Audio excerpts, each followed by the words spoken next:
तेरा ये पढ़ने का जो शौक़ है ना, एक दिन मुझे मरवा देगा। अगर तेरे बापू को ये पता लगा तो किताबों के पीछे, पढ़ाई के पीछे इतनी पागल है तो मुझे और तुझे ज़मीन में ज़िंदा गाड़ देगा।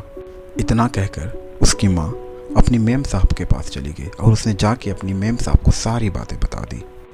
काफ़ी देर बाद उसकी माँ वापस आई। उनके हाथों में 2-4 किताबें थीं। उसकी माँ ने किताबों को रानी को ना देकर बल्कि उन किताबों को ऊपर रख दिया और कहा, मेरी बात सुन, ये किताबें तू घर नहीं लेकर जाएगी। कल मेरे साथ जब आएगी तो यहीं पढ़ लेना, ठीक है? इतना कहकर माँ ने रानी को फिर से खींचते हुए घर से बाहर ले गई। ये देखना था। रानी की आंखों में मानो खुशी सी आ गई। एक नई उम्मीद की किरण जाग गई। वो आज बहुत खुश थी। अब फिर से रानी को कल का इंतज़ार था। कल आया। रानी ने अपनी पढ़ाई शुरू कर दी। रानी रोज़ाना मन लगाकर पढ़ाई करने लगी। वक्त निकलता गया। रानी खुश थी, लेकिन अब रानी स्कूल जाना चाहती थी। उसने ये बात अपनी माँ से बताई। माँ ने ये कहकर मना कर दिया कि अगर उसके पिता को पता चला तो सही नहीं होगा। उसने हार नहीं माना। कुछ दिन तक वो शांत रही। कहते हैं ना कि चिड़िया को पिंजरे में ज़्यादा दिन तक कैद नहीं किया जा सकता। उसने अपनी माँ से कहा, माँ, मैं सरकारी स्कूल में पढ़ूंगी। ये वही स्कूल है जहाँ पे बच्चों को फीस नहीं देनी पड़ती। मैं आपके साथ यहाँ पे आऊँगी और यहीं से कपड़े बदल कर स्कूल चली जाऊँगी। इतना कहना था। माँ का दिल बहुत नाजुक होता है। एक माँ हमेशा अपने बच्चों के लिए अच्छा चाहती है। ये सुनना था। उसकी माँ ने इस बात को मान लिया और वो तैयार हो गई कि उसकी रानी का दाखिला एक सरकारी स्कूल में करा सके। आज रानी बहुत खुश थी क्योंकि अब वो स्कूल जाने वाली थी, अपनी पढ़ाई को मुकम्मल करने वाली थी। जिस सपनों को उसने अपने बचपन से देखा है, पढ़ लिख कर एक बहुत ही कामयाब इंसान बनने का वक्त आ गया था। उसने ये ठान लिया वो पूरी मेहनत से पढ़ाई करेगी और अपने सपनों को पूरा करेगी। रानी और उसकी माँ को स्कूल भी जाना था ताकि वो स्कूल जा कर के एडमिशन फॉर्म ले सके और कुछ किताबें ले सके।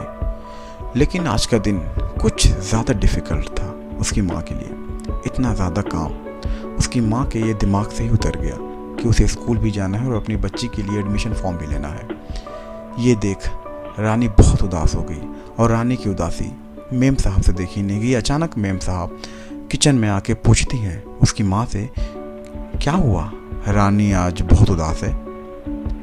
उसकी माँ ने बोला, हाँ मेम साहब, क्या करूँ, आज मुझे अपनी बच्ची के लिए एडमिशन फॉर्म लेने जाना था सरकारी स्कूल में, पर जा न सकी। क्या करूँ, इतना ज़्यादा काम था आज, मैं तो भूल ही गई। मेम साहब ने कहा, बेटी रानी, क्या हो गया, क्यों उदास हो? कोई बात नहीं, तुम्हारी माँ ना जा सकी तो तुम एक काम करो, मेरे बेटे अश्विन के साथ चली जाओ और जाकर अपना एडमिशन फॉर्म ले लो और कुछ किताबें भी खरीद लो। ये सुनना था। मानो रानी खुश सी हो गई। रानी अश्विन के साथ जाती है स्कूल में और एडमिशन फॉर्म और कुछ किताबें खरीदती है। रानी इतनी खुश कभी नहीं हुई, मानो उसका सपना सच होने वाला है। बस अब कुछ कदम के फासले हैं, लेकिन सब कुछ इतना आसान नहीं होता जितना सोचा जाता है।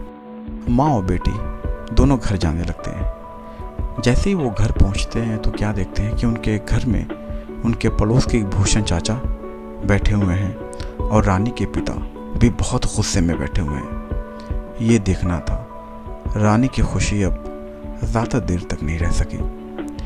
रानी की दिल की धड़कनें तेज़ हो गई। वो मन में सोचने लगी, अचानक ऐसा क्या हो गया, कहीं मेरे पिता को पता तो नहीं चल गया कि मैं पढ़ाई करने वाली हूँ या मैंने स्कूल में दाखिला ले लिया है। जैसे ही रानी अपने घर में आई, उसके जालिम पिता ने उस रानी को उसके बालों से पकड़ा और बेरहमी से उसे मारने लगे। इतनी तेज मारने लगे, रानी चिल्लाने लगी, रोने लगी, बचाओ बचाओ।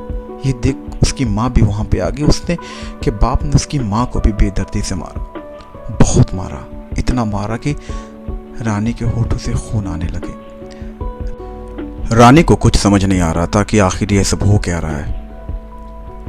रानी रोती रही और उसकी माँ भी रोते रोते पूछती रही, लेकिन कोई जवाब नहीं मिला। चारों तरफ सिर्फ चीख पुकार की आवाज़ थी।